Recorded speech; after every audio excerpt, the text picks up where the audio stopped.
I'd like to welcome you to WCPT AM's Out Chicago. Think of us as Sunday brunch with your gay best friends. Now please welcome your host, Scott Duff.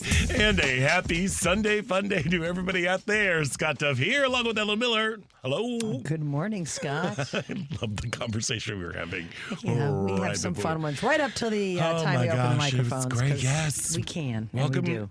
Welcome. Hello. Hello. Hello. Welcome to Out Chicago, everybody. Yeah, welcome. Yeah, it's Thanksgiving week, and if you know us, it's our favorite week of the It year. is. We love Thanksgiving. I love this holiday. It's a great one. And we are very grateful that you are joining us today. And believe it or not, there's still a lot to be grateful for. Yes, we have to remind ourselves it's not easy. It's not easy, but you gotta look for it. Yes. Hey, Rapey McForehead's not going to be AG, so That's there true. we go. That's exciting. What other? Yeah, we got that. We'll talk about. Oh her. well, no, Pam. Pam.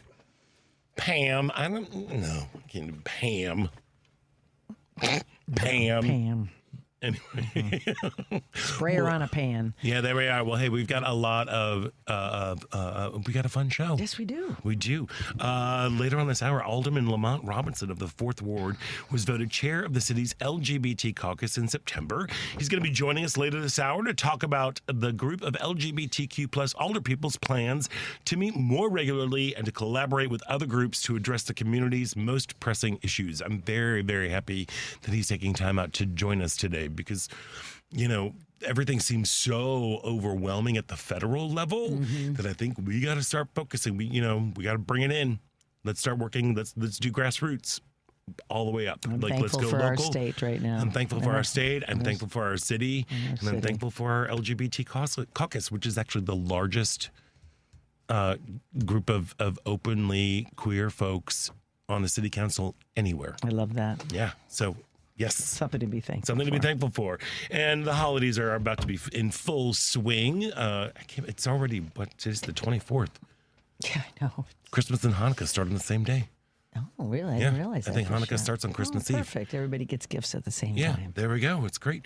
But, you can always count on Second City to make the Yuletide gay.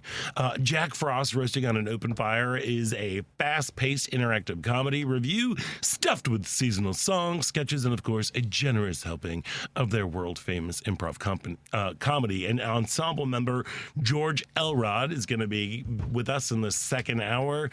And, we're a cooking show, basically. I literally have right now on my computer a tab open of 53 Thanksgiving appetizers. Of And I'm course like you staring do. And at of course we talked right about now. food before we went on the air. Of course, yeah. Yes. But if you're looking for something delish for your Thanksgiving table, look no further than the Hardy Boys, who are offering up amazing creations to make your holiday a little bit easier. And Hardy Boy, podcaster, cookbook author, and Jeff-nominated actor Steve McDonough is back with us for some Turkey Day inspiration. And I told him that he has to use the phrase "talk turkey" at least 3 times. Good. Yes. You gave him his marching orders. I did. And of course, we would love to hear from you. So give us a call at 773-763-9278. That number again is 773-763-9278. Of course, you can find us on Facebook where we're coming at you live. Just head on over to Out Chicago Radio. And while you're there, give us a click and a like and a share and all that good stuff. But if that doesn't float your boat, you can always tune in on WCPT AM 820. And while you're at it, follow WCPT and our sister network, Heartland Signal, on Facebook, Instagram, probably not Twitter, and TikToks. Are we on Threads, Blue Sky? That's Threads. Yes, We got to get on Blue Sky. Everybody else is. I guess. Yeah. It's great. Anyway, how you do? I'm doing. You kind of had an icky week. You had an icky week. Started the week in Ohio. We left last Monday morning, went to my Uncle George's wake and funeral last Monday and Tuesday. And, it's always good to be with family, but it's sad that we keep meeting this way. Right. Because we were there 5 weeks ago for my aunt's funeral, his sister. Anyway, it's just, It's so weird. Like, I guess, like, as a young person, you never really fully understand, like, in your late 20s, early 30s, all you do is go to weddings. Right. You're like, you go to weddings. And then when you hit at a certain age, you start, like, I don't know how many funerals I've been to. You start going to funerals and people don't really I think you don't really get it when you're a younger person. No. Like, oh, that's like everyone's always talking about death and ailments and I things. sort of and got like, it "Ugh." because my parents, I started seeing them going to funerals when I Right. was young, and I was like, oh God, I don't want to get old. I don't want to go to funerals. I don't want my friends to die. I don't want my family, Right, yeah. But we all, if we're that's lucky enough happening. to live long enough, this is what, this is the cycle of life. But, I was thinking about Scott. My uncle was like so many of my relatives from the greatest generation, my dad included, were in the military. And my generation, unless they were drafted to go to Vietnam, none of my friends were in the military. Right. They didn't join on their own, and I'm a few years younger than the draft, so they weren't drafted to go to Vietnam. And he had full military honors at his funeral, as did my dad wow. and my other uncle. And it's always very moving. The firing of the rifles is kind of jolts me and jarring Yeah. a little bit, but the playing of taps it never fails to move me emotionally. Oh, yeah. And I'm thinking that's a dying era too. There's probably, now that my uncle is gone, there's one more uncle, and he served as well, but I don't know if he lives in Florida, so he's in a whole nother story. But anyway, but I realized that's a bygone era for me to be at a funeral with military honors, because really that was that greatest generation where that all served, World War II and the Korean War. Yeah. And my uncle was a JAG. Yeah, like the TV show. Like the TV show. And I didn't even realize that until I read his obituary. I knew he was in the service, but I didn't know he was in the service as an attorney. He had just gotten out of law school. And, I always say, sadly, you learn more about somebody, even a loved one, when you read after they're gone. And I always say, gosh, I wish I would have known that about my friend's father. I would have asked him different questions. I don't know what the lesson is from that. Just to try and maybe have a big party for the people you love before they die, and learn everything you can about them. But you always learn something. I learned a few things about my uncle, and I thought I knew. I've known him my whole life. But did he leave you was there like a riddle where you had to solve a series of clues, each more deadly than the last? No, who does that? I don't know. No. But, me, maybe I will do that. I'm going to. It sounds like something you should At my do. funeral, there will be a timer, and a mongoose will be released unless you can solve this riddle. I don't know what the riddle. A mongoose. A mongoose. You haven't Just seen running enough around. mongoose We releases. really don't. Mongoose releases. They're just not happening. They as much don't as happen very used to. often. So anyway, and we got back late Tuesday night, and I just we've kind of been hunkering down. I didn't go anywhere. I didn't. Well, Wednesday it was that weird, everyone's like, it's gonna snow. It's gonna all Tuesday was like, it's gonna snow. It's gonna snow. I'm like, yeah, whatever. It's been 60 here. Even if it does, it's not gonna do anything. And then boy, oh boy, did it do It really grossness. did snow. Thank God it was gone soon. But we were out in it. We had a vet appointment with our pup, and then of course we had to go shopping, and it was like, I'm not prepared. I got my gym shoes on. I don't have. Right. I wear my snow Wear the boots. I know so many people were like, I couldn't find my boots. Had to dig them out. Wear my gloves. I mean, we just last year I barely wore the snow boots. So it is that time of year. But now we're gearing up for the happy occasion of Thanksgiving, and Kathy and I will be hosting. We'll talk more about that later. But yeah, we're just we did a lot of the shopping. Got the turkey. Wanted to make sure we got one that was thought out already, because it does take 4 or 5 days. I bought my bird, and it's a fresh bird. Yeah, so it wasn't. I got a fresh one too. But here's the thing: we have for some reason, I don't know why, we don't have a regular size refrigerator. I don't know why we don't. It's smaller. And this bird takes up so much space. Yeah, if you only have one fridge. Thank God we have a little small. We have they call an apartment size fridge downstairs. Maybe that's what we have, but it's a little bit bigger. It's got to be a little bigger than the apartment one. Yeah, but it's got like a freezer on top that I jam things in when I go to Costco, and I'm kind of the master of packing. It's like kind of crazy. So, do you do soups in Ziploc bags? No. If you do soups and you freeze them on their side in a Ziploc bag, and then you can stack them like magazines. Interesting. Although it's weird. I get weirded out when people put soup in a square container, because soup is round. It should be in a round deli container. How about if you have square bowls? Some people have square bowls. That's great. That's fine. Okay, but when you pull it out, no, soup is round. Gotta be round. Yeah. Kathy made a chicken tortilla soup we're having for lunch when I get home. We had it yesterday and today. But we don't make a lot of soups in general. We do freeze a lot of chili and stews and other kinds of things, but Flat, lay them like flat. a magazine. Okay, I like that idea. And then you can stack them. And then thank you you just for that pull them tip. right on out. So how was your week? I know you had a show Friday night. Yeah, if I hadn't yeah. been so homebound, I would have made my No, I got my get it. butt over there. I but- get it. Yeah, this weekend actually was there were 3 nights of You're Being Ridiculous, curated and produced and hosted by the wonderful Jeremy Owens.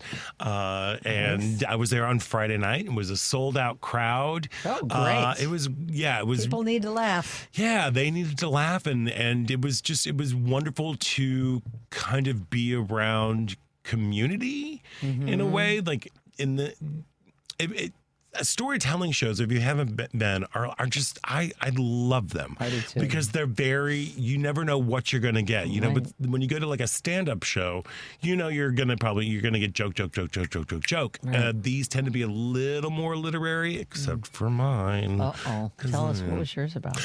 Mine was I entitled it "That Night I Huffed Oprah." That's right. Yeah, and it was about going to. The whole theme of the show was wow.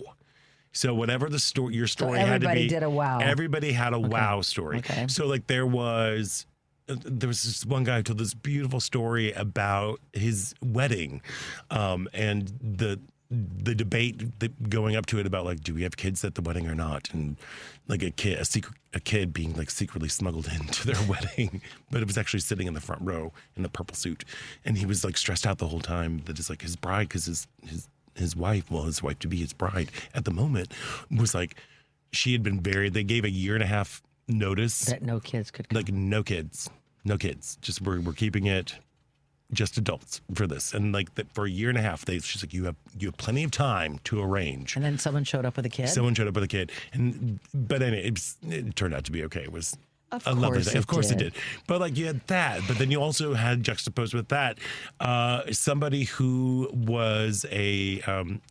oh gosh, I'm not marketing. I guess a designer who designed all of the packaging for the original Star Wars action figures. Oh.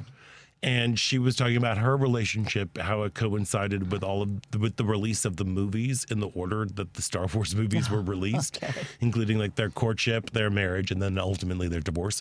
But it was like, but again, it was just like, it was a fun evening, and it was really fun to kind of be, around all that. My story was about when I went to see the premiere of the movie, The Immortal Life of Henrietta Lacks. Right. My friend wrote that wrote that book, and eventually was turned into an HBO movie, and Oprah produced and starred in it. And she called me up and was like, "Do you want to go to the opening?" I'm like, "Yes, I remember do." that very Are you well. kidding me? So it was all about me trying to get close close enough to Oprah to Smell her. huff her, I mean, I'm telling you, not just, full on, like a big Were you smell. successful? No, but she was right behind me. And just as I turned around to kind of go in, she was surrounded 6 people deep and created a human Poper mobile, and they ushered her back. Sure. Yeah, so I ate her shishito peppers. She left a couple on the plate. She left, no, there was a whole plate that had her name on it. Maybe she didn't go for the shishitos too much. No, but that's fine. I ate them. Yeah. We just picked a bunch from our garden on Friday still. Isn't that Shishitos. bananas? There's like an azalea bush near us Yeah, us that's too. still blooming. I'm Ours like, too. what's going on? It's November. Well, this is cookie pants. It is. But Yeah. Anyway, I'll take a warm, mild fall. It'll get cold eventually. Everything will die eventually. Oh my gosh! Wow. Happy thoughts. What is going Winter? on over there? Hey, But anyway, if you get a chance, you should definitely go check out one of these shows. It's You're Being Ridiculous.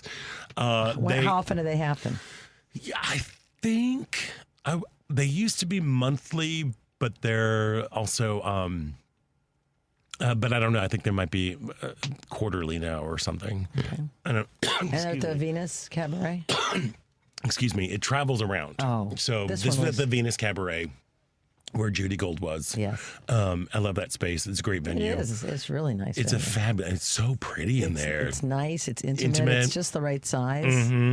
Yeah. So it was a lovely, beautiful evening, filled with like lots of stories, lots of laughs. I had a lot of friends come out, which was nice because after a while, like when you play frequently or whatever, when I was doing stand up regularly, people just don't come because it's like, so it was nice that I had about it's always good to see familiar faces in the crowd. Yeah. So I had about like 7 people that showed up, and then there were other people that I knew that were there, and it was really lovely. And then my neighbors came, and we went back home, and we started up a fire pit around like 10:30, and we sat outside until about 1:30. Nice. I'm sure our neighbors really loved us. Oh, well, that doesn't happen that often, and it's going to be It winter happened the any week day before. now. Really? Which was happened the What was the week weather before. like Friday night? Was it mild? Oh, sure. Yeah. Look, there's a fire. Yeah. I love a fire outside. I know. See, like our solo stove puts out a lot of heat. Oh, that's nice. Yeah. I do love We outdoor do it in fires. January, though. Like we will go out there and we will like bundle up and like, all right, everybody, come on. Well, we did during COVID, and we bought all these heating implements, and now I'm like, Kath, you want to go sit outside? Are you kidding me? Right? Nope. No, I don't wanna Again, sit out. seize the It's day. warm inside. Why should I go outside? Okay. Because it's pretty out. I'm with you. I like going outside and having a fire. Let's go outside, have a fire, Yeah. embrace the hygge Yeah, that's the going hygge. on, The hygge. Hygge. Yeah, there we are. It's that time of year. It is that time of year. Well, it's starting to be. Yeah. And I'm excited. It's going to be cold this week. How cold? I mean, not I heard cold, it's going to cold. be 30s. Well, that's cold for us. Well, I mean, that's Chicago. Yeah. That is. It's going to Listen, It's going to be normal. Well, it's going to be Yeah. not It'll be bad. normal. No. Thanksgiving is a high of 38 and partly sunny with a low of 29. So we haven't seen the likes of a temperature with a 2 in front of it. Yeah, but that'll be like when we're already in bed in food comas. That's right. Sleep well. Crack the window. Yeah, sleep there well. we are. It'll be great. Oh, yeah. Next Yeah, weekend. Chicago. 29. Hey, people out there, you got to stop complaining about like, it's so cold. I'm like, it's 40 something and it's November in Chicago. This is what it's all about. That is. That's right. We've been spoiled. I know. We also, as a people, like to complain about the weather. We do. We really do. It's a pastime for many. that and many of construction. us. Yeah. It's too. I'm supposed to read something that I did not pull Okay. up, so I have to do that real quickly. But we're very grateful that you all are hanging out with us today for this Thanksgiving-ish show. We are very grateful for you all. We're very grateful for what we have right now. And we're also grateful for our sponsors. And this part of Out Chicago is brought to you by Team Hochberg. If you are purchasing a new home or refinancing your existing home, you need to call Team Hochberg, your trusted local lender. Meet Jordan, 60, with a score of 620, married to Bonnie, 59, with a score of 510. Combined annual income, $80,000. Now, Bonnie's an in-home caregiver who couldn't work during COVID, which destroyed her credit and forced them to live off their credit cards. Jordan reluctantly called David after unsuccessfully trying to refinance multiple times with various lenders. David helped Jordan refinance, pay off $30,000 of credit card debt, reduce their payment $1,500 a month, and created a plan to rebuild Bonnie's credit. Now let's review. After Jordan and Bonnie were rejected by multiple lenders, David helped them to cash out refinance, helped them do a cash out refinance, save $18,000 a year, and helped Bonnie revitalize her credit. If you are suffocating, if your suffocating credit card debt is keeping you up all night or stressing you out, call David now for a complimentary mortgage review. 855-563-2843 or visit 56david.com. The number again is 855-563-2843 or visit 56david.com. Lower.com, equal housing lender, NMLS 1124061. We are going to take a quick break, and when we come back, there's been a lot of talk about bathrooms again. So we're going to dip our toes into those gross waters. So stick around. You're listening to Out Chicago right here on WCPT, Heartland Signal.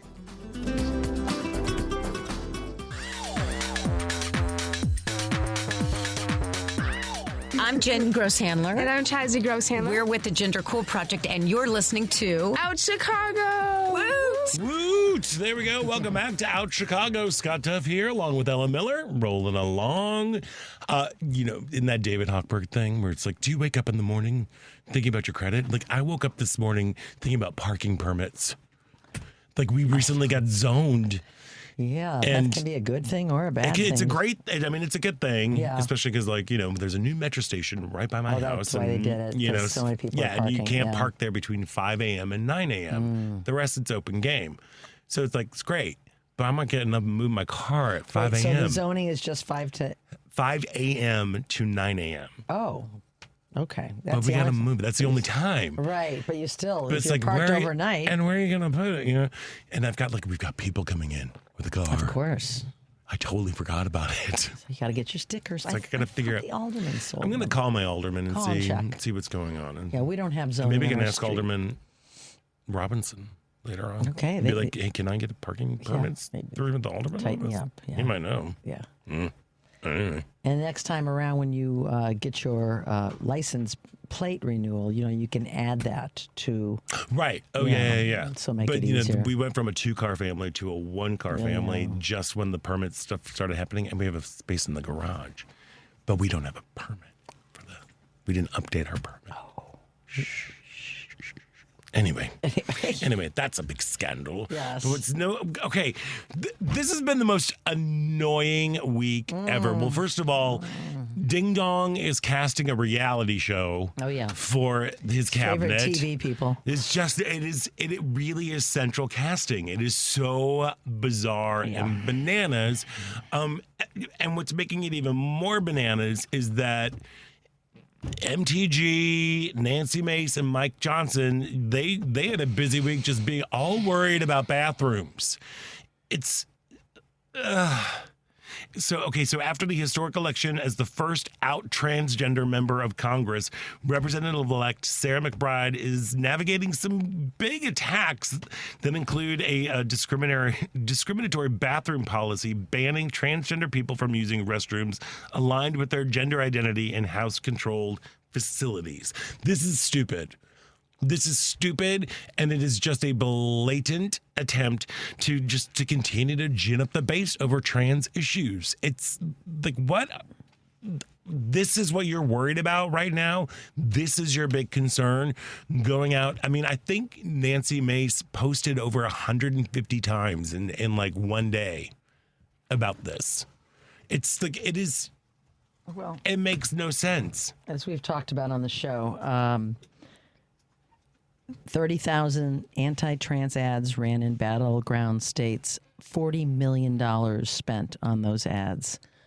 Fear-mongering of lies. I know, and I now they're wanna- just continuing their. I know, but I want to, hate. like, how many trans people do they think are out there? The percentage, according to the Williams Institute, is 0.5%. Of the population. The population in the United States of America, 0.5%. They spent millions and millions of dollars scaring the bejesus out of people that are unfortunately scarable and using the trans community as the bait, and it absolutely stinks. It's absolutely It's unconscionable. awful. It's really awful. 0.5%. That was, that's one of the reasons people voted. I know it. They're crazy. Yeah. No. They scared them. They ran these ads, just horrible. She's for them. I'm for you. Right. She's for them. Othering trans people, 0.5% of the population. Yeah, You that's know like what? if They're you have evil. 100 They're evil. people They're evil. if you have 100 people in the room, that's like not even one whole person. Yeah. That's the number. That's the kind of Yes. that's the population that they spent this much money on to scare people about, and they're framing it under this whole thing about like protecting women's rights. It's like these are safe women's spaces. It's like, if you're so worried about sexual predators, why are you putting these guys through? Yeah. You Sexual know, I mean, let's predators go. need apply, because that's who apparently is attractive to this president. Others that have gone down his path of getting away with all kinds of horrible things, like, sexual abuse, rape, you name it. Name it. There we are. Yeah. I'm whatever's in that Matt Gaetz little file. I mean, like, they were. Oh, he'll be back in some, they're saying Oh, he I could know. be, they could name him as the senator, for Rubio's spot. Who knows? It's just, we've breathed, there's a little bit of a sigh of relief that he will not be the attorney general, because that would have just been the makings of a horror show, like it isn't already. But the replacement that they've chosen, Pam Bondi, Pam Bondi, has spent a lot of time fighting against same-sex issues in this country. Yeah. She's done that. She's Trump, I believe Trump University or somebody gave her money. Yes. Yeah, someone gave her money. Yeah. She defended him in one of the in the first impeachment trial. She proudly wears that big cross on her chest to show where her loyalties lie. Yeah. And, It's crazy. Like Mike Johnson this morning said, they ran it on the Face the Nation. In the biblical sense, I follow the teachings, and a man is a man. It's like, where the heck are you? This is what scares me. Is theocracy that they're working on. And again, everybody, like AOC has been very outspoken. She's like, how are they going to check? How are they going to check? It's like, so now are you like going to be subjecting women and girls to like drop trow before you go into the bathroom? Before you go into the bathroom? That's real safe. That's really awesome. And it puts Sarah McBride in this really, really awful position. I mean, it is. She's coming under scrutiny from trans folks for her decision because she's decided to comply with the rule and just so she can focus on bigger issues as opposed where people pee. She said, quote, "I'm here to represent my constituents, including LGBTQ constituents, but I'm not here to make this about me. That means fighting for them and not allowing a right-wing culture war machine to turn me into the issue." And then she added, "I am continuing to work to guarantee that the Capitol complex is safe for all staff, interns, and visitors. I can deal with this. Other people shouldn't have to." And I think that's kind of great. She's trying to take the high road. Well, as she should, because again, this is what you are running and screaming about right now. About bathrooms. Yeah. And about doing just weird. And again, if they're really worried about sexual predators or being attacked, like trans people are attacked more. The enemy within, the predator within. Yeah. But trans folks face more danger from getting attacked as opposed to them doing the attacking. That's true. That's what happens. And right now, this whole issue feels like such a catch-22, because either Sarah McBride fights for her rights and the rights of trans folks, and she just becomes a target of the GOP for not standing up for the voters, or she complies and she becomes a target for not standing up for trans folks. It's like it's between a rock and a hard place for her. It's really sad. It's banana. It's so weird to me. Like I don't get it. What do you think? Give us a call, 773-763-9278. That number again, 773-763-9278. And while we're at it, let's go to the phones. Let's talk to Steve out in Park Ridge. Steve, welcome. You're on Out Chicago. Yes, hi. Hi, Steve. Hello. Hello. It's a straw man, red herring kind of argument. Oh, yeah. Meaning there really is no argument there. I mean, it's just a deflection. And what I told your screener, I'm a 75-year-old heterosexual male. I used to fly all the time for corporate and on vacation. I've been all over the world. And all of the bathrooms on the airplane are unisex. Yeah. And, there Steve, I think we lost you, but the gentleman's earlier comment about you take 100 people, and it's such a small segment of the population. Albeit, I'm all for the Delaware trans person, et cetera, but that's the only thing that the Republicans have is fear. And they found this little niche, and so many of their supporters are ignorant, and not always by their own choosing. It's just because of the media bombardment that they get and the ads they get, so on and so forth.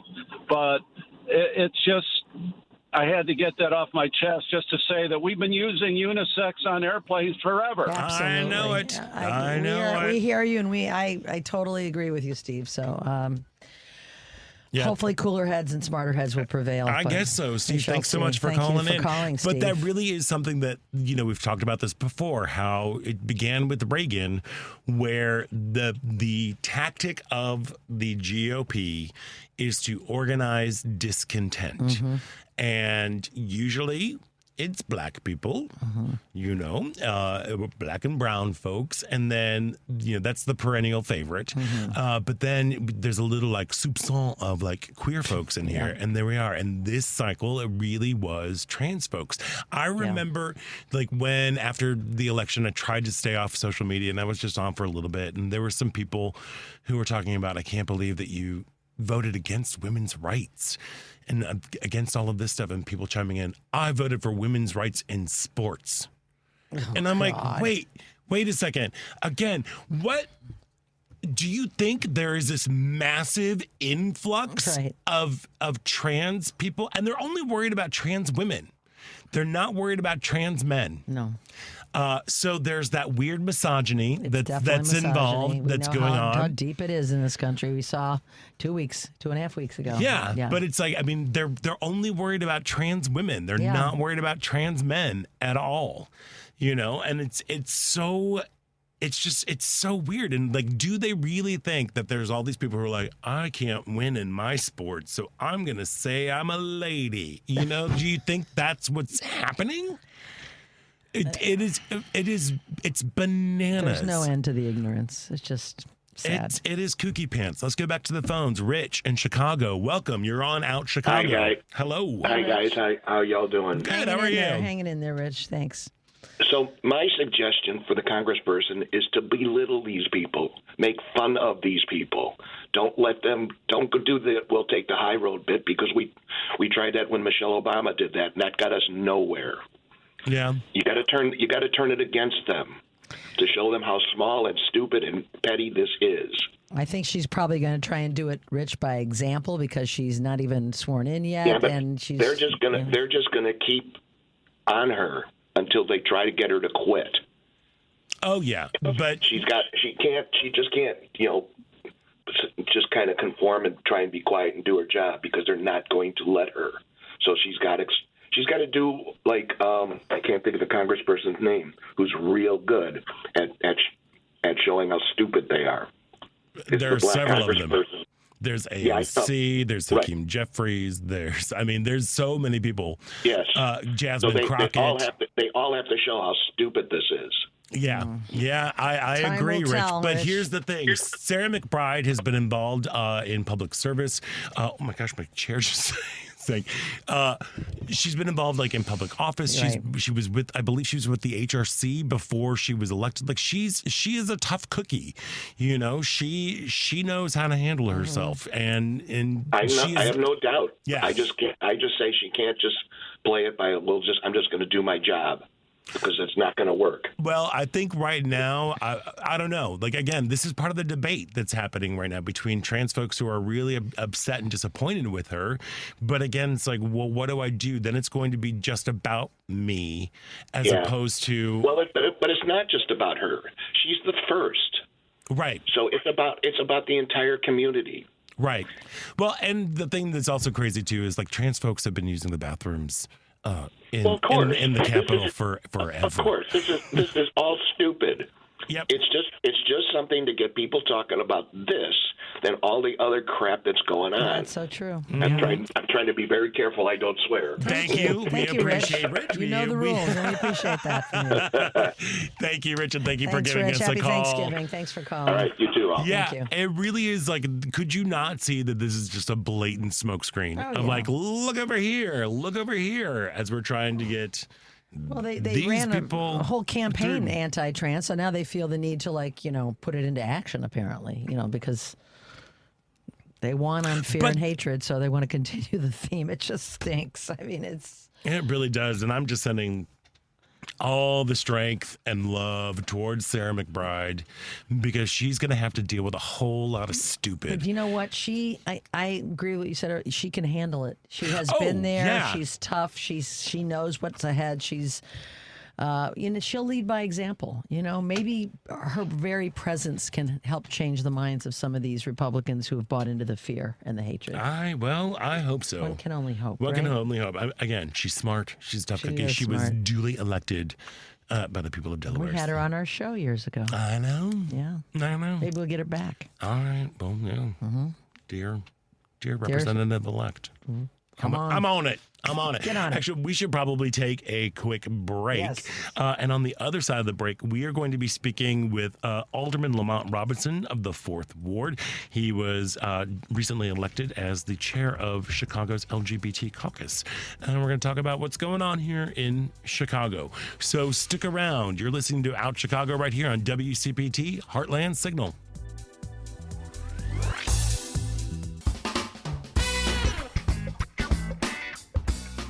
Hey everybody, it's Rayvon Owen, and you're listening to Out Chicago on WCPT 820. Welcome back to Out Chicago with Scott Duff here and Ellen Miller.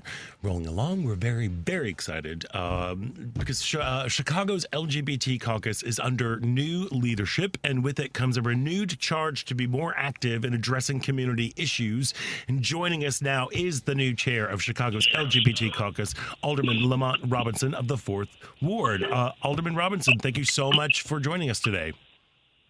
Good afternoon, everyone. Thank you for having me. Our Thank pleasure. you, and congratulations on the new role. Can you tell folks a little bit about your journey towards city council? Because you've had a long career. Thank you very much. Hence the gray beard. I was in the Illinois General Assembly for 5 years. And I have been in the Chicago City Council for almost 2 years. And as you know, and many of your viewers know, we have the gayest city council in the country. Yes, we do. There is 9 of us. And out of the 9, my colleagues elected me to be the chair of the LGBTQ plus caucus in the city of Chicago, which I'm honored to serve in this post. Yeah. So what is that process like? I mean, did you say like, hey, I'm in, like, I kind of want to do this, or like or was it just kind of a surprise? Like, hey, we think you should lead the caucus. Well, Alderman Bennett had been the chair for several years after Tom Tunney, who created the LGBTQ plus caucus. When Alderman Bennett was tasked with being the zoning chair, we had a caucus meeting that we needed leadership. And I was asked by a couple of my colleagues to consider running. And once I made that decision, it was a vote of all members, and I was voted in this post. Well, congratulations. It's amazing. As you said earlier, Chicago has the most LGBTQ members of any city council in the country. We've got 9 members. What do you see as the role of the LGBTQ plus caucus?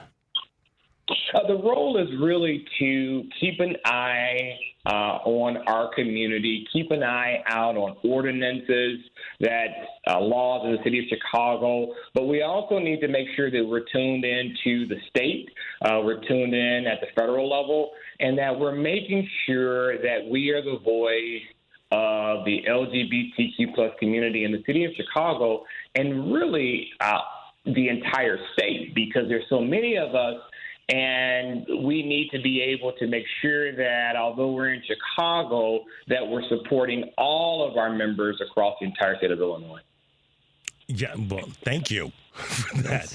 The HRC just released the 2024 Municipal Equality Index, and what it does, it measures the laws, policies, and services to gauge the commitment of cities towards LGBTQ equality.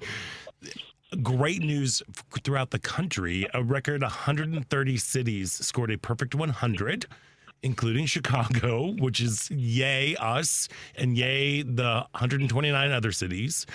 What do you see as the most pressing issues facing our community here in Chicago?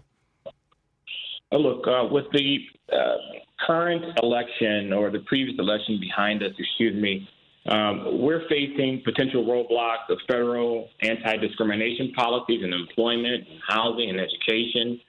Our health care rights are also at risk. And we're already seeing the introduction of laws to restrict gender-affirming care for minors, barring transgender individuals from using the bathroom, and ban transgender participation in sports. And lastly, we're also seeing states ban books and prohibit discussions of LGBTQ topics in schools. So this is what's going on across the country. And it is why I'm honored to represent the caucus, because these are things that we have to keep an eye on. We have to set the example in the city of Chicago for the state and the country that this cannot happen, that this community has to continue to keep its rights that we've all fought for, and we need our protection. So I might be a little slow on this, but with these federal legislation that might be coming down the pike, but we're pretty sure that it is. Does it override, like if a city or a state says that it is illegal to discriminate against LGBTQ folks for, say, housing, employment, healthcare, does that override a federal law? Well, the good thing is that in the state of Illinois and in the city of Chicago, we're at a place where these laws will not affect our day-to-day operations as it relates to employment and housing. The issue is that there's certainly other states that this can, and also we have to be very careful of funding because in the city of Chicago, many of our homeless youth are LGBTQ. And so much of that money, comes from the federal government. And so although the nuances of the laws might not affect us, the pocketbook, the finances of how we fund HIV funding, how we fund housing could be at jeopardy. Oh, boy. So do you see, this incoming president has a reputation of wanting to retaliate against blue cities, blue states. Do you think that he's going to have an impact? I mean, is there anything that he could do or his administration could do that could really throw us off our game here when it comes to LGBTQ rights? Funding. That's the number one pressing issue. And so that means that we have to in Chicago, we're going through this budget cycle right now, which is why it's important to have representation to make sure that while we're tightening our belt, and we do need to tighten our belt in the city of Chicago, but we still need to make sure that we're keeping an eye out for how we're spending money in the homeless sector, particularly our youth, as well as HIV. We still see high rates of HIV numbers in the Black and brown communities, although we're seeing this trend go down across the board. Again, it is still specifically hiking in the Black and brown community, particularly our youth. And so, again, we have to keep an eye out on the funding, and we have to make sure at the state of Illinois, the city of Chicago, that we are still putting money aside for the LGBTQ plus community. Mm-hmm. Well, and also, on that same vein, but let's zoom out a little bit. One of my biggest concerns is Ding Dong hates Chicago, right? Because we booed him out of here, we got him out. He just hates Chicago, and Chicago is often used as an example of this is a horrible place to live. There's guns and rah, rah, rah. It's like, as a broader council issue, are you worried across the board in terms of what that ripple effect that Chicago will be targeted? Oh, absolutely, which is why I'm working on an ordinance looking at making Chicago a sanctuary city for the trans community, looking at prohibiting the use of resources to cooperate or assist other jurisdictions in enforcing discriminatory laws against people seeking gender-affirming care in Illinois, which is a big big deal right now. Yeah. And also preventing any city, agency, or staff from contributing in any way to criminalize someone who is seeking care for their loved ones. And also keeping an eye out on providers that receive city money. And if they are doing anything that's nefarious towards our community, that we can stop that funding. And so for me, it is one more extra step, one more extra layer to make sure that we protect our community, but particularly our trans brothers and sisters that continue to be under attack. Yeah. And so, Alderman, so your vision is to have the LGBTQ caucus to be more engaged in all these various committees. Is that correct? That is correct. And not only in Chicago, but across the entire state. But we have LGBTQ folks across the entire state. We also have LGBTQ folks that are office holders. We also have LGBTQ folks that want to be office holders. We need representation in our library boards, our school boards, at the county level, at the state level, city level, all across the state. And so one of the things that I'm looking forward to doing, working with my caucus, the Equality of Illinois, is make sure that we strengthen this community in the state of Illinois. Mm-hmm. Yes. And see, I'm thinking that the way that we are going to survive the next 4 years is really like focusing in, let's get local and make sure that we're shoring up the protections that we have and doing the best we can. Like you said, the funding issues, I know a lot of people, I have a friend in higher education who is freaking out about the federal dollars that are coming. So we're so grateful that we have someone like you on the council to be leading the LGBTQ caucus to help fight for our rights. So that is something that I am very thankful for this Thanksgiving holiday. Indeed. You do have your work cut out for you, though, as we say. Well, thank you very much. Thank you for this opportunity. And I think it's important for our allies to know that we need them. Yeah. This is the time where our allies need to stand up and be there with us. And so I'm grateful for you allowing me this opportunity to talk a little bit about what's happening in our community and what we're up against coming up in January. Yeah, well, the door is always open to you, good sir. What do you have fun Thanksgiving plans this week? I am providing about 500 families across the Fourth Ward dinners that will be cooked. We'll be working with the Masonic Temple, which is at 43rd and Cottage Grove here in the Fourth Ward. It is something that we've been doing for 20 plus years, and making sure that folks have a hot meal for their families on Thanksgiving. And so I'm absolutely happy to provide this to families across the Fourth Ward. And I just more importantly want to thank the sponsors. It's probably over 50 folks that do delivery, that do the cooking and make sure that folks are going to get a hot meal on Thanksgiving. Well, that's a beautiful and selfless way to celebrate. So my hat's off to you. That's what it should be about, giving back and giving thanks. Alderman Lamont Robinson, thank you so much for joining us. Have a wonderful holiday. And like I said, whenever you want to come on back, we will help spread the word, especially to our allies. Thank you again for the opportunity, and happy Thanksgiving. Happy Thanks, Thanksgiving. same to you. Thank you. We've got to take a quick break, and when we come back, it is the second hour about Chicago right here on WCPT.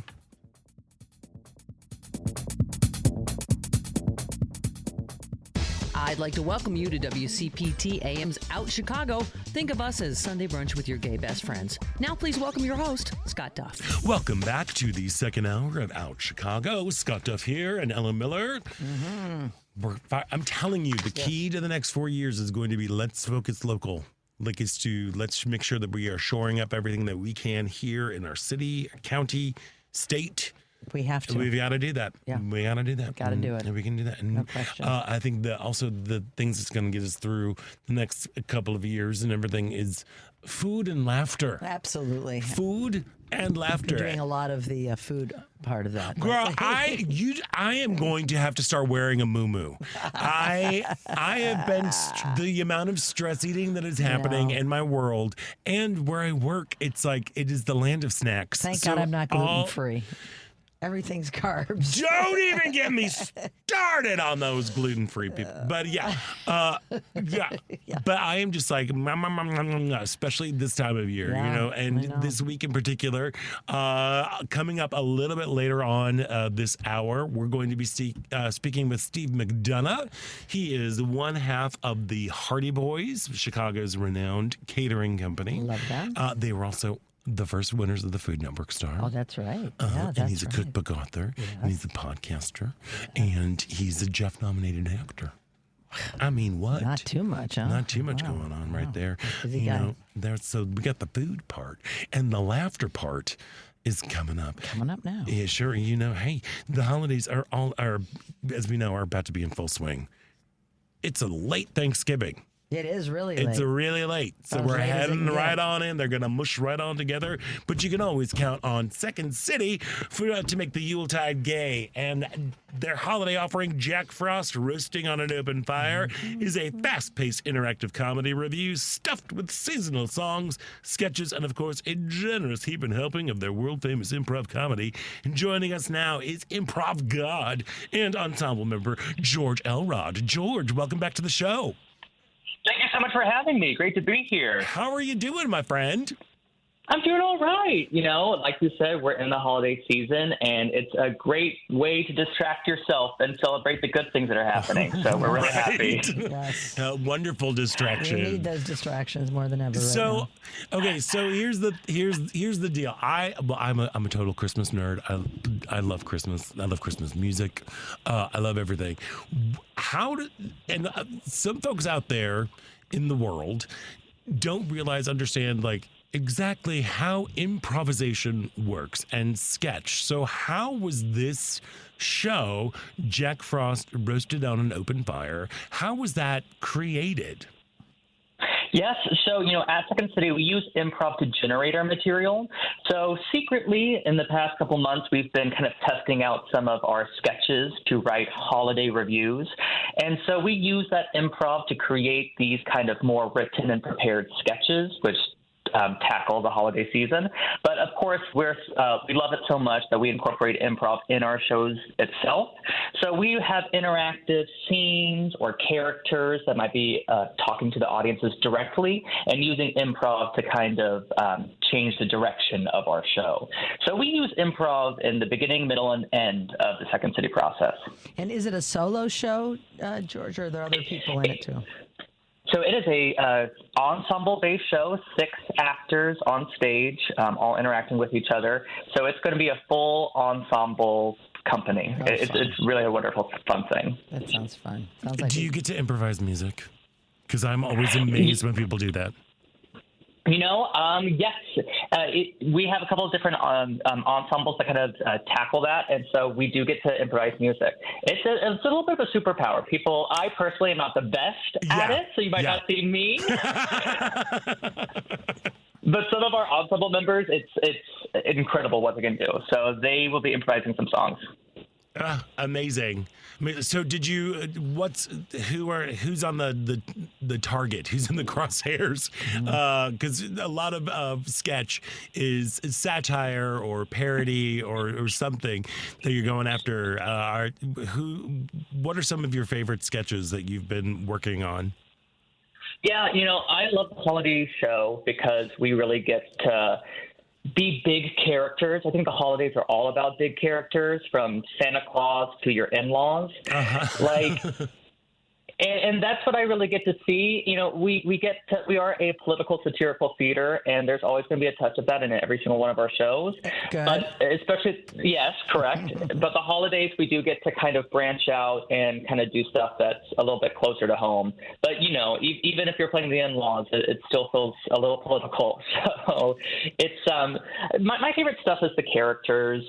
Is maybe I'm harping on the in-laws because there's a sketch in particular that I get to do, which I am really excited about. I think it's touching, it's fun and funny, and I get to play it with one of my favorite ensemble members, Cat Savage. So that's great. So you rely on the audience, obviously, for some of the, because I've been to a lot of Second City shows, for some of your subjects and, would help you with the show.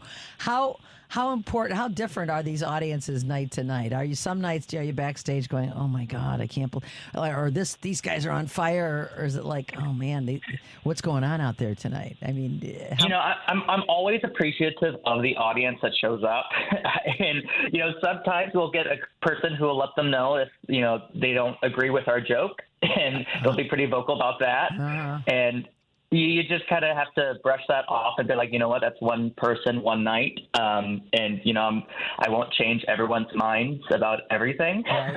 But for all in all, I mean, Chicago really is such an amazing place. I mean, you guys were talking about like supporting local. This city is so amazing. Like, and to see every night people come out, and especially in the holiday show, a lot of people's families from out of places are coming to Chicago to celebrate. And I think it means a lot for everyone's families to come and celebrate in Chicago and see a show. It's one of my favorite crowds. Everyone's there to have a good time. Yeah, it really is. Like, it's to me, Second City is always like one of the crown jewels in the art scene here in Chicago, because it's just iconic. It is consistent. It's medicine too, and it's medicine. It gets us through some tough times. Yeah. And people, Yeah, I've had friends and colleagues tell me, we need to laugh right now. And Second City is very much a product of the wonder of Chicago. And I think of it as a love letter every time that I get to perform to Chicago audiences or people just visiting Chicago who also love Chicago the same way that I do. So it's great. It's a privilege. It is. And it's also a privilege for the audience members, because you're quite a fancy pants little person, George Elrod. You were a writer-performer in Second City's first original LGBTQ sketch show, Salute to Pride, Not Safe for Work. And you're also a 2018 NBC Universal Second City Bob Curry Fellow. Like, big deal. When did you fall in love with improvisation and be like, this is the path, this is where I want to go? Well, I was doing a summer camp in Little Rock, Arkansas, where I'm from, and we did an improv class, and it just kind of hooked. It really just made sense. And so starting at a younger age was really important to me to kind of follow this path. And so I visited Chicago. I went to DePaul for college. And for me, it really was kind of Second City was the thing I always wanted to be a part of. I saw my first Second City show, and I thought, that's exactly what I want to do. Who was in it? Who was in it? Because I have a similar thing. Go. Yeah, my big ones were Katie Rich and Tim Balls. Katie Rich, who was later a writer for SNL, she was probably one of the first performers that I got to saw that I was like, that's awesome. She gets to do that. I remember she had a sketch where she actually raised over $50,000 throughout the year for Planned Parenthood. It was this awesome sketch where she got to auction off. It's called Auction, where she auctions off. Anyone gets to pitch what they will improvise. And so they will truly improvise anything, no matter how horrible or wonderful it is. Wow. But she's auctioning it off. And then the joke is at the end is that she's been raising money for Planned Parenthood. Yeah, I love it. That was like my gateway. I remember when I was my first year out of college, and I went to Second City, which was kind of like my church, and it was the Stephanie Weir and Jack McBriar was actually there, and those were the people that I was like, Stephanie Weir, she came out at the beginning of Act 2 with this big curly wig on with these rosy glasses and a long black cigarette that she tried to light but never lit the entire time. And she talked about how she's like, it took her a long time to become comfortable with her psychic powers, and she just read everybody's mind. And I'm like, I love you. And you never know. Like, that's what happens when you go to Second City. You see these incredible people like George Elrod up there doing their things.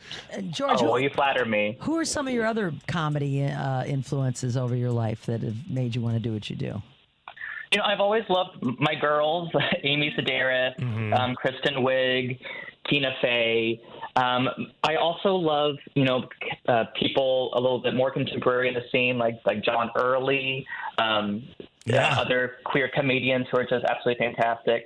And I know this is kind of cheesy to say, but it is true. My favorite comedians are the ensemble that I get to work with. It's just awesome, and they make me laugh more than anything. Well, they're all fantastic, and I don't know them all by name, but I never miss a Second City show if I can help it. And it's just, I'm amazed by the talent of being able to go up there, take an audience thought or idea, and just run with it. It's just, there's nothing funnier, Well, Thank you. Yeah, it's a blast. Yeah, and I think what's so joyful about it is you are actually watching grown people play. Yeah, that's really what it is. Because as we get older, we lose the sense of play. We lose the sense of like fun and the tenets of improvisation. The number one is yes and. Don't say no. Like everything is a gift, and let's see where we can take this.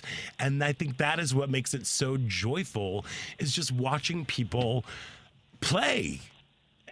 Yes, I mean, you really get to see people unleash their inner child. Like, improv was very much used for child development in the early years, and Second City's kind of teaching method is based off that philosophy.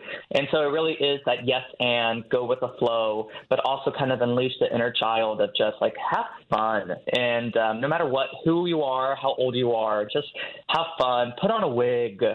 Yeah. Put on a wig. Well, I do that just in my daily life. I've got several at my home, So what are you, you're getting ready to open up the show, I believe on the 29th. Yeah. What do you have plans for, are you able to have at least Thanksgiving off? I am. I'm going to try to burn the candle at both ends, and I'm going to be flying down to Little Rock, doing that, and then Friday I'll wake up at 6 a.m., fly back to do a double show. Wow. All right. Well, there we go. So my little rock friend, Duke's mayonnaise or Hellman's? Ooh, I'm going to say Duke's. Yes. Correct answer, George Elrod. Correct answer. I love it. It's a very important question. It's a very divisive question too. So after when you've got the show, what's next up? What's next for you? I'm with a touring company, so we get to do this show, and then we'll be on the road a little bit, especially in the holiday season. I'll be in Seattle for a little sprint, and then then a little more touring. January and February is a little bit of our slow period, so I'll personally probably be playing Mario Party on my couch. Fantastic. Who are you when you play Mario Party? I'm either Rosalina or I'm Boo, because I contain multitudes. Well, there we are. They contain multitudes, as do you, George Elrod. And thank you. So if you are looking for something that's going to be super duper fun, again, joyful, inspiring, because you are watching people play and have a good time, make sure you check out Jack Frost Roasting on an Open Fire at the Second City. It runs November 29th through December 31st. For tickets, go to secondcity.com. George Elrod, thank you so much for taking time out today. I know you're super duper busy. And break all the legs and have so much fun. And thanks in advance for bringing the joy that we all need. Well, thank you so much for having me. It was an absolute pleasure. Well, break all the legs Happy and happy Thanksgiving to you. Safe travels. Thank you. You too. Thanks. Thank you. George. All right, we're going to take a quick break, and when we come back, we're chatting with Steve McDonough of the Hearty Boys to get a little inspiration for your Thanksgiving Always table. Use that. We can't. I'm stressed out. I don't know. I'm not. Maybe I'm not. There you go. I'm not coming to grips with Steve what I have to do. will work us through and everything. He'll help us out here. So we're going to take a quick break, and when we come back, there's more Out Chicago right here on WCPT Heartland Signal.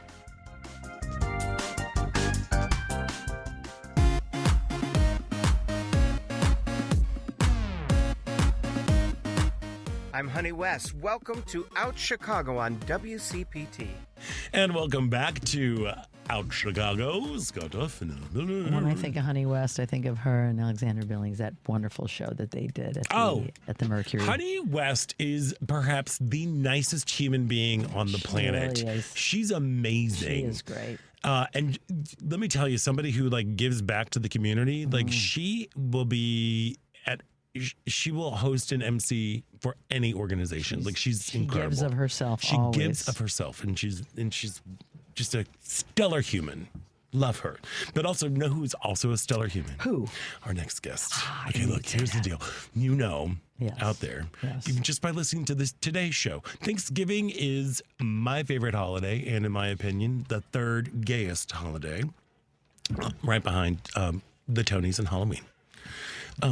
But if you're looking for some inspiration or for someone else to do all the heavy lifting this Turkey Day, then look no further than Chicago's own The Hardy Boys, one of the city's best known and most sought after caterers.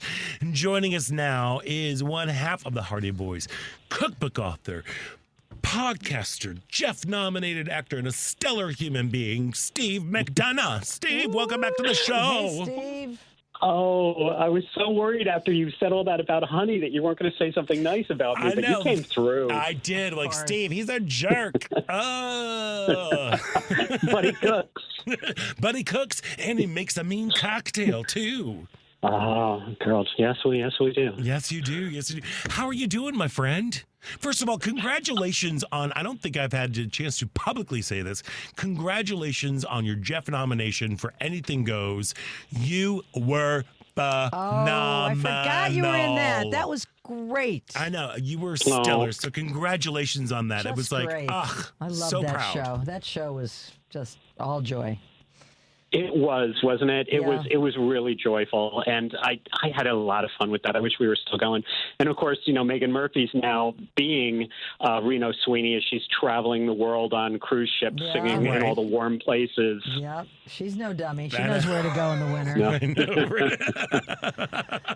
So, what is on the menu this year for the Hardy Boys? I was looking at everything, and I'm like, oh my gosh. I'm going to get hungry now listening to this. Okay. Yeah. Good. I'll steal myself. Good. And then you can go right to our website and order, Ellen. Yeah. You can go right there. and that's how you sell a meal. There you go. Every year we do soups and stuffings and potatoes and, veg, sauces, breads, desserts, and, of course, the whole turkey. And you can come and just pick up the sides. But we don't cook the turkeys. We brine them, and then we stuff them inside or outside, depending on what you want to do with your stuffing. And we pre-bag them. They're in a tin, and you just take the whole roasting pan, you put it in your oven with the directions, and you don't even have to touch it. Shout out to Reynolds Wrap because they have these cook-in bags that every single year people tell us it's the best turkey they've had. It's a really great product, of which I'm not getting a nickel. I'm just saying it's a great product. But I mean, think about it. Like, I woke up this morning, literally at 6 o'clock in the morning, going like, I need parking passes and I need cranberry sauce. Like I was in this moment. But there's something so wonderful, especially like the food from Hardy Boys, so delicious. But like when everything, like it's a very stressful time of year, and things are. This year in particular, it feels a little extra stressful. I don't know why. Don't know why. But, there's something great about, like, being able to get really, like, take some of the load off, and go and pick some food. The collard greens is what I'm just kind of going, because you've got cream collards. I'm like, oh. Yeah. And I'm not a fan of collards, but seriously, I really enjoy Dan's collard greens because I think they're too bitter for me in general. Yeah. But I'm a bitter Betty, and I love it. I'm with you, Steve. Yeah. They're a little bitter for me, but I'm willing to listen. Well, he's got bacon in there with Dijon and molasses and onion, and they're really good. They're super creamy. It's more, spinachy, and it doesn't have that bitter bite as much to me. Nice. I really like them. And also something like creamed collards is so lovely on a plate when you have turkey, because I love that different texture, the creaminess with the turkey. Have a bite of each, I think something like that's good. So let's talk. Go finish. Finish what you're going to say. Yeah, no, that's all. Go ahead. You want a cranberry sauce? My brother's not coming this year, and he usually makes the Ina Gardner cranberry conserve or whatever he calls it. So I'm debating whether we even want to have that. Talk me through it. And do we have to have it? Should we have it? And if so, what do you recommend we do? I'll tell you, as a child of the 70s, where cranberry sauce was just a can, and I'm not even knocking that because I know that some people love the can because it makes them think of their childhood. My sister. And that's what holidays are about, right? And you can't. If that gives her good memories, then that's delicious in that way, right? I get that. But I now really like the way Dan does a gingered pear cranberry sauce. I'm writing this down. Gingered pear cranberry sauce. Yeah. Okay. Yeah. So you get that little heat from the ginger in there and the two different textures between the cranberry and the pear. That's really, really lovely. And then he's got a cranberry apple relish. So that's terrific too, because that's, more like cranberries rather than something like gelatinous.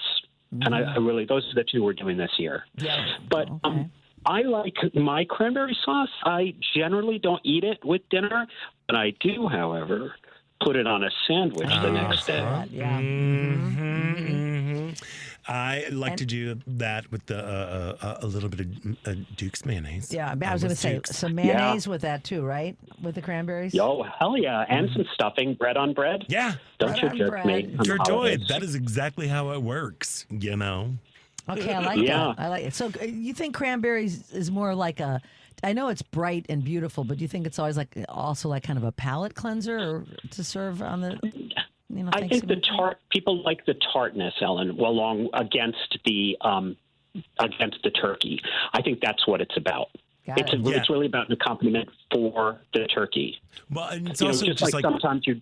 Go ahead. No, go ahead. Sorry. Just like sometimes you'd love like a pork chop with some pear or apple on it. It's that same idea. Yeah. I think it cuts through like the acidity of it and the brightness of it. Cuts through all the rich, because everything's just I think so too, here's some buttery mashed potatoes and candied sweet potatoes and stuffing. And you need something that makes it go boom.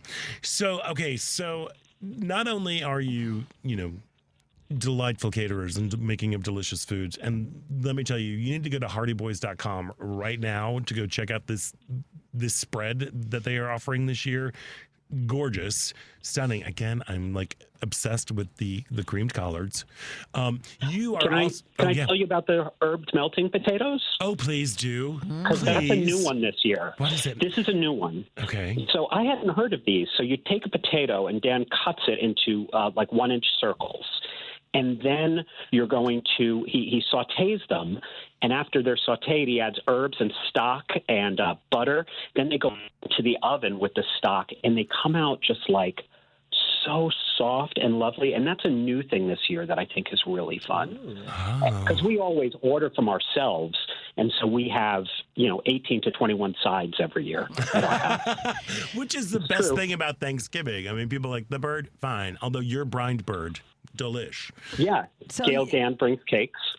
Oh, Gail. So you said stock. How do you feel about, because, it's a lot of work to make your own stock at this time of the year. I mean, if you're this time of the week, I should say. Are you okay with a box of chicken stock? Oh, of course.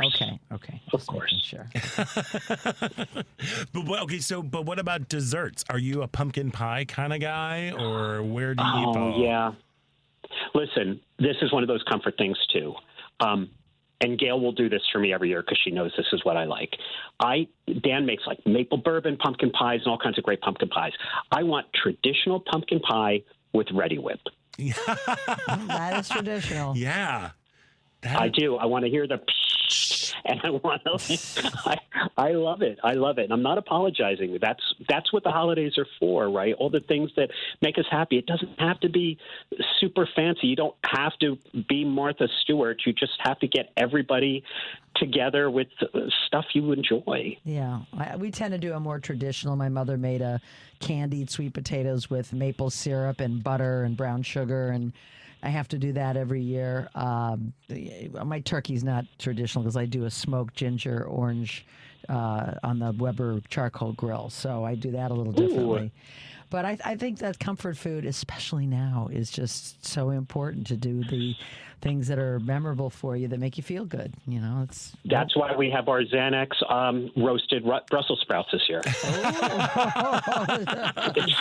That'll come in handy. That'll definitely come in handy. Here for it.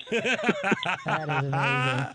So you were also a cookbook author, and you have a whole book about signature cocktails. And I love how you make new fun spins on like a classic cocktail. What would you recommend to our listeners who, if they're hosting or maybe if they're going over? I know I've often put other people in charge. I'm like, I need you to make a signature cocktail and bring it. What would you say? My palate changes over the season, so I drink different things at different time of year. Right now, my go-to is Applejack, which is a brandy, an apple brandy, and it's like the oldest true American spirit. The company that makes Applejack is called Laird's. They've been around since the 1700s. George Washington used to use the Laird's recipe to make his own Applejack. And I use that. There's a cocktail called Between the Sheets, I think, with Benedictine and lemon and Applejack, and it's warm and still kind of tart, but it's got that herbal spice and sweetness from the Benedictine. And that's one of my favorite things. I think last year it was a. Do you know what we're drinking a lot now? What? What?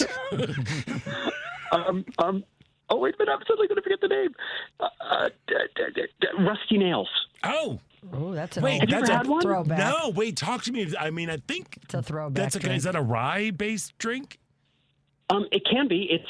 But it's Scotch, really. Oh, yeah, Scotch. Two Scottish things. It's Scotch and Drambuie. And that's it. And a big fat orange peel in there. That is what we are really drinking a lot of. Again, it's got the smokiness of the Scotch, but it's also got that kind of sweetness that comes from the secondary spirit, the Drambuie. Oh, it's such a good wintry drink. It's so good. Really simple, on the rocks. Love it. Yeah, I've been on a Boulevardier kick. Yeah. Which is one of my favorite. And can I tell you, this year was the first year that I actually spent a little bit more money. I spent more than $6 on a bottle of sweet vermouth. It is a game changer. It is a game changer. You know, when you're making a Manhattan or a Boulevardier is basically a Negroni, but it's made with either bourbon or rye, and equal parts bourbon or rye, sweet vermouth, and Campari. I love them, but upgrading my and it wasn't expensive. It was like $15 for sweet vermouth. It really does make a difference. It pays to buy quality. What about those of us that don't imbibe in alcohol, Steve? What can you recommend for someone like me who likes a mocktail from time to time? Anything special that you're thinking about? Yeah, this time of year we do this at a lot of weddings. We'll make a cranberry syrup, a spiced cranberry syrup, and it's super easy because you're putting in a bag of frozen cranberries. You're going to boil those up with a little bit of water and a lot of sugar, and then you're going to add some spices that you like, and it's going to be the wintry spices, black pepper and ginger, and cook that down into a syrup and then strain it, and you get this really flavorful, spicy cranberry flavored syrup, and you just serve that with club soda and lime or lemon, and that's a really fun super holiday. Ooh, that sounds great. I actually have something like that in my refrigerator right now. We've been making shrubs. So along with the simple syrup combination, you throw in vinegar in there, so it doesn't that cuts through that sweetness and stuff. Because I know a lot of like non-alcoholic cocktails are super tend to be sweet. really, really sweet. Be, So this yeah. kind of like cuts through it. I love it. And I do exactly what you said. I said do cranberries, ginger, and Szechuan peppercorns. Ooh, I'm you know, I have to ask you. I do have a half a bag of cranberries that have been in my freezer for a while. Do they? Yeah. Do they? Can I use them for something like this or? Yeah, of course. I mean, yeah. Over a year. Yeah, they're going to be fine. Okay. Well, you're going to boil them, right? I'm going to boil them. You're That's going to right. cook them This down. would be perfect for this. I'm thinking. I'm going to experiment with Cranberries this. freeze well. Yes, they seem like they do. Okay, I'm feeling so much better. I know about we've got this. some inspiration. So, I know, like as we said, Thanksgiving is super duper late right now, and it's kind of mashing into the December holidays. Have you all started planning December menus or anything like that, or have you just been like it's all turkey all the time right now? No, our Christmas menu is also up on the website. Okay, there we go. For people to order from. Let me see. Holiday orders, Christmas orders. Yep, it's right there on the website, along with a young picture of me. I like that. Yeah. I haven't seen that in a while. Those days. There's a lot of boards this year, platters like, Tonado eggs and bacon-wrapped sea scallops, charcuterie and smoked fish boards, and then dips. Because I like those kind of more elegant ideas for Christmas. Cheese balls, although that doesn't sound elegant, does it? But like a rosemary gorgonzola mushrooms and pear cranberry baked brie. Yeah. We're loving all these soups at this time of year, roasted parsnip bisque and butternut squash, apple and ginger. And then the mains we have are prime rib, smoked ham porchetta. Oh, my God, Dan's porchetta with fennel and garlic. Stop. It's one of my favorite things on the planet. Oh, man. Good. So good. That's all there, too. I love it. And it's not too late for folks to order for Thanksgiving, right? No, in fact, I was talking to Dan about this. There is a place when you place your order on the website that says notes. If you put in that you were listening to us on WCPT, we will donate 10% of your order to Human Rights Campaign, because I think it's the time that we need to do that, right? Oh, yes. So, beautiful. Plus, we'll match it. That's nice. So the Hardy Boys will donate 10% of your order, and we'll match that. And let's do a little something for us to think positively. Let's eat for positivity, right? Yeah. Yes, This year? see, good food, good vibes. I feel good about it. You're doing the good work there, Steve McDonough. So you heard Just it here. say that you. Yeah, just write it in the notes that you heard it here. We'll take care of it. Oh, that's so nice. Oh my gosh! So what are you and your beautiful family doing for the holiday? I mean, aside from having I'll tell you what we're 37 doing sides. right now. Literally right now, we're putting up Christmas lights. I just had to abandon them. We're putting new lights on the houses. On the house. Okay. On all 7 houses that you live in. Today's the day to do it before it gets really cold. My wife's planning on doing it, except she pulled out the strand and there's a short in one of them. So, good luck with that. What are you going to do? Yep. Can I ask you a quick, before we let you go, on stuffing? I don't stuff the turkey. Cornbread or sourdough? Oh my gosh. You can't do both? Well, there's only going to be 6 of us, so I don't want to overdo it. Then you know what? You do cornbread, and this is why. Because you make too much. You have to make too much stuffing. You have to. There has to be leftovers, right? You make too much cornbread stuffing, and then in the morning you eat that with a fried egg. Because it's sweet and cornbready. Okay. Yeah. I like it. This is where we differ. I have a house full of I'm not a fan of cornbread stuffing. I don't know why. I do know why. I like the sweetness. You see, I also have a room full of Southerners who get very mad at me, but I make my mom's stuffing, which is about as basic and a little trashy as possible. Like as you can get, we're talking, you use white bread, sandwiched white bread, but it's one of those things, as we were talking about, it's comfort and it's memories, kind of like that sliding log of cranberry sauce right from the can. Yeah. It's one of those moments, and I get to celebrate her, and it's really delicious, but it's just not cornbread. But that doesn't mean we go for sausage stuffing. Yes. That's my thing. Same. Same. All right. You can stay. You can stay then.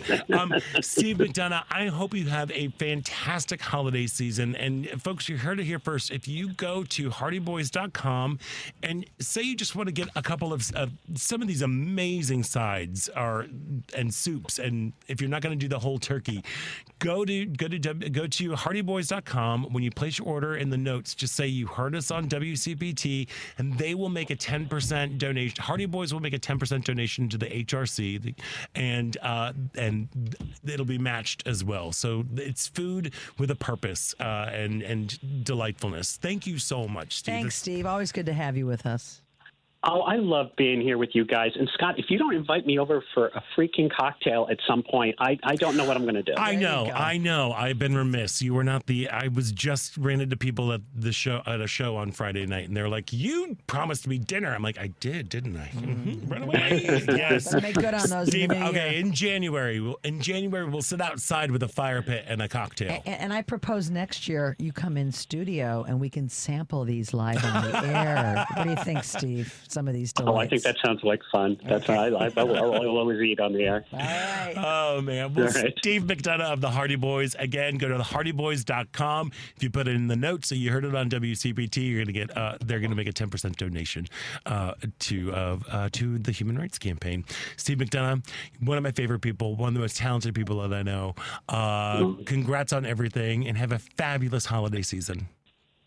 And to both of you, happy Thanksgiving. And to all the listeners, happy Thanksgiving, everybody. Thank you. Happy Thanksgiving. We're going to take a quick break. And when we come back, it is the final thrilling show-stopping moments about Chicago right here on WCPT.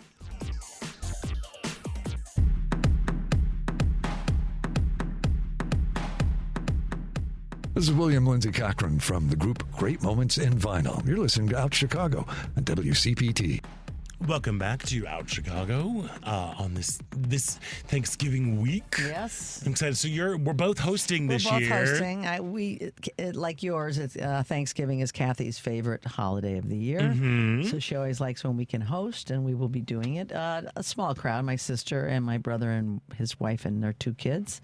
And me and Kathy. So that's perfect. And I. That's what what's great about that. You got the perfect number for games. Oh, board games. Yeah. We should do that. Trivial Pursuit is always fun, especially if you get like a more recent edition because they have all recent editions. There are. I love Trivial Pursuit. There are recent editions. We have one, and because I still have mine when it first came out in the 80s. I have that too. Yeah, we have the original. But you can get. And then there was the baby boomer. Yeah, one. boomers and stuff like that, and all the. But there's there's more of like an updated thing. But I love nothing is better. That's a great, sweetie. Good idea. Or have you ever played Catchphrase? No. Okay, Catchphrase. Yeah. It'll be a good post-dinner thing because it perks you up. Basically, you have this little disc that it's like you have. It's basically you're passing things back and forth to try to get your team to guess a word that is on this. You're passing this thing. Well, you're holding this little disc, and it says like the category is like entertainment, and then you hit the timer. Okay. So it's timed. Okay. And there's this beep that goes along with it. So it's like, and it speeds up because you never know. It's either going to be like. It can be 30 seconds, 40 seconds, or 60 seconds. You just don't know what it is. Okay. And you pass it back and forth. You try to get members of your team to guess, Chapel Roan or whatever it is, but you can't say anywhere. It's so much fun. And so it's a game you buy. Yeah. Okay. Yeah. But like if you're looking for something, especially for the younger folks, because I know they're still in high school, the kids. One's in college, one's in high school. But it's something. It's fun. It's interactive. It is very. It gets you can feel your brain being stimulated, and it's one of those things that also gets your heartbeat going because you never know long how you. And what's it called again? Catchphrase. I'm writing it down. Catchphrase. It is the best game to play, and it's also great to play with multiple bigger generations, multiple generations because the categories can be so big. Okay. It's super duper fun. I love game night. Game night, the games after Thanksgiving is the best for me. Except we always eat late at my house. What time do you eat Thanksgiving dinner? Well, I always say 4, but it's always like at 7. Yeah, same with us. That's us.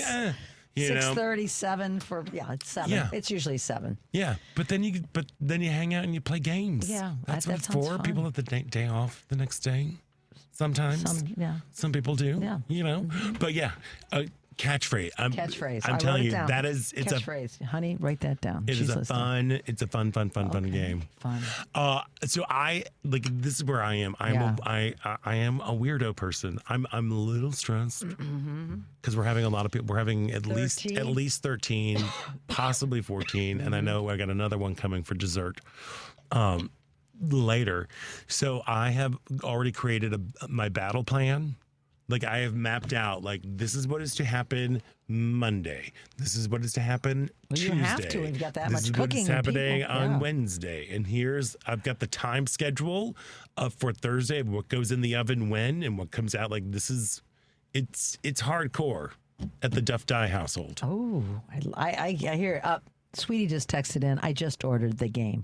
Thanks, Scott. You're welcome. And then when Jerry and I come over, we can all play. Okay, let's do that sometime. So much fun. You have someone coming for dessert. Tell me just tantalize me with what you are making for dessert. I've kind of shepherded out desserts. You have other people bringing them. Yes, I Do you give them instruction or you just have them bring whatever they want? Well, because I know you like to control that dinner a little. So controlling. I know that. I'm that way too. That's why. I'm more controlling in my kitchen. Yeah, that's what I mean. Yeah. So, but if other people, they're bringing stuff that's already made, so that's fine. They're not going to be in my kitchen. Okay, but did you give them some like an I said what I make is this. We make this pear cranberry cake, which is like. It's so good. It's so good. It's one of these like kind of tall cakes. It's almost like a bread because it's really dense and it's so good and so moist. So we're making that Tuesday because it'll be able to last. It'll be good. Yeah, it'll still be good. So I was like, I'm bringing a cranberry pear cake and I'm like, hey, to my friends, I'm like, your wife is gluten-free. You know, and your daughter's coming back from college. You two like to bake. I'm like, can you do, since you are more familiar with gluten-free lands, can you make a dessert? And if you want to make more desserts or a side, that'd be great. And I think so. There might be an apple cake, and then I'm not hearing pie yet. Come on. Well, my friend's child, I was like, who's a young adult. She's been baking a lot. She's been cooking a lot. And I'm like, and had a good teacher with her mom. Sure. I was like, okay, can you bring a pie? Like, just bring pies. Now, here's the problem, though. So I was like, either like pumpkin or pecan or something like that. Right. I have my nephew's wife doesn't like fruit. Okay, pecan. I don't understand. Well, no, I mean but it's weird. I'm like, I don't get it. I don't understand. You don't like fruit? Oh, I have a friend that doesn't like fruit. He does not like fruit. How? Why? I don't know. I don't get it. It's so good for you. He barely likes vegetables. It's so good for you. Fruit is nature's, it's a sweet delight. Well, I know that. And it's homophobic. Not liking fruits. Yes, indeed. Using a homophobic slur to make a homophobic joke. There we are. No, so we're keeping it traditional this year. We've got the bird is going to be dry brined and sitting in the refrigerator for a couple of days. We're mixing things up this year. I'm doing a shaved Brussels sprout salad instead of roasted Brussels sprouts. Do you use a mandolin for that? Probably, yeah. And it's going to be like make a Dijon maple vinaigrette with Brussels sprouts and spicy candied pecans and some pickled onions and manchego cheese. Ooh. Again, something like bright to kind of cut through everything. We have successfully avoided any sort of cranberry sauce gate this year. If you are there's cranberry sauce gate happens at my house, but Jerry's making cranberry sauce this year. What else are we doing? My mom's stuffing, which again, it's one of those happy memories of, we were talking about. I don't even know if we talked about it on the air, but but. I have always claimed Thanksgiving is my holiday. When I was an adult, I'm like, family, I love you. I will see you at Christmas. You're more than welcome to come, but I'm hosting Thanksgiving because I want people, I celebrate. I'm thankful for the people that I choose to have in my life. And, and I didn't get a choice with y'all, but you're more than happy to come. When I was growing up, we lived in the suburbs of St. Louis, and my aunt and her kids lived in the city, so they would come out. So it really felt like a big family thing, and it reminded me, my mom would literally toast white sandwich bread like in the oven, just put it on the rack, and that was my job, was toasting the bread. And then she did this weird thing of like boiling boiling the onions and celery and stuff that you put in there. And so I still do that, and that's my Wednesday night thing, and it's a nice way to just to kind of to think about Phyllis, you know. Yeah. My mom made my grandmother's recipe for a dressing, they called it, and it used to be made with the innards, which nobody likes, and ground beef and chestnuts. It's fresh chestnuts. It's a chestnut. And I think it has white bread in it. I have the recipe, but there's so many members of my family that don't like it, that no one has made it since my mom died. You know, bring me if you can find the recipe, I'll figure out how to scale it down for you. All right, yeah, because I actually have chestnuts. I bought chestnuts.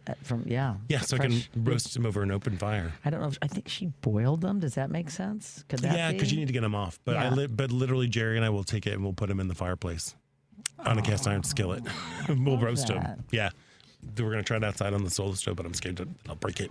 But yeah, so that's the thing. My and then we've always had. What else are we having? Brussels sprouts. Oh, and this spinach madeleine.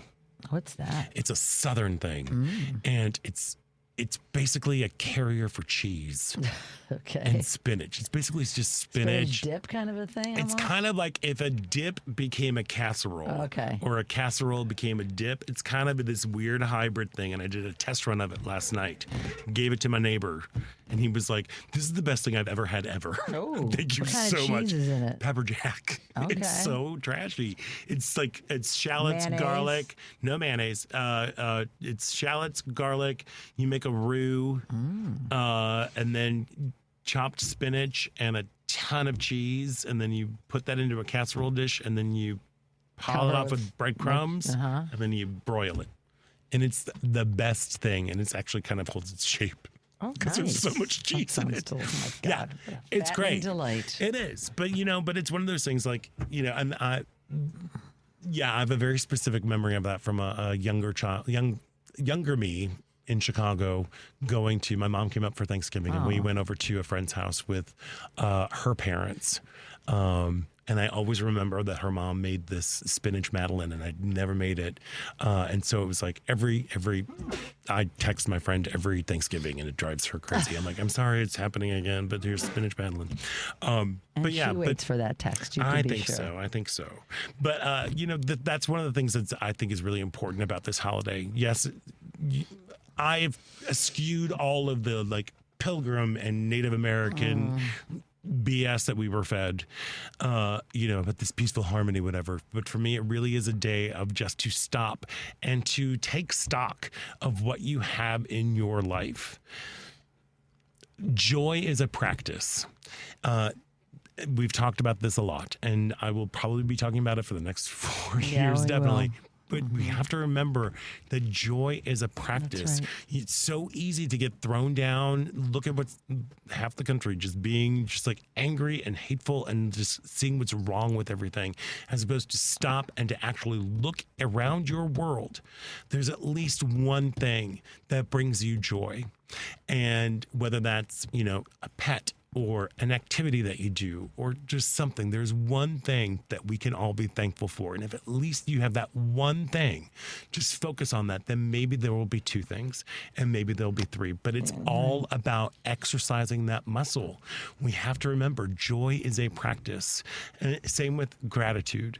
Not to get all, on you, but it really is I hope this week that you were able just to stop and just look around and to find something. It just has to be one thing, and it doesn't have to be big, but just one thing that really, really brings you joy. And I hope that you can find that and that you can carry that with you. And again, because if you can find one thing, I bet you can find two. I'm sure Thanksgiving will be much more appreciated this year, because we do have to find the things that make us feel good and embrace them, and put ourselves fully into them. Yeah. I mean, we're all going through a little bit of a grieving period, and that's understandable. I mean, you know what? People's feelings are real. But as you said, taking stock of what we have, particularly if you're lucky enough to have good health. Yeah. Because without health, you've got nothing. The politics, none of it matters. Yeah. So, just the simplest thing like, hey, I'm feeling good. My family is healthy, thank goodness. If you're lucky enough to have that. And that in itself should be enough to celebrate and make you feel good about, where we are right now. Yep. So there we go. And embrace the joy and embrace each other and have fun and yell at each other and laugh and cry and play catchphrase. And play catchphrase, which we will be doing now that There Kathy you has go. ordered that game. There so you thank go. you for that. You're Scott. very welcome. And that brings us to the end of the show. I want to thank all of our guests, Alderman Lamont Robinson, George Elrod, and Steve McDonough. Make sure you go to heartofboys.com and when you order, type in you heard it on WCPT. Devin, thank you so much. Sorry that you're all sneezy over there and everything. And Paul, serviceable as always. There we are. Ellen Miller, have a wonderful holiday. Happy Thanksgiving. Happy Thanksgiving. Thank you, Scott. Same to you. Thank you. Appreciate it. And I'm Scott Duff, and until next week, Stay proud.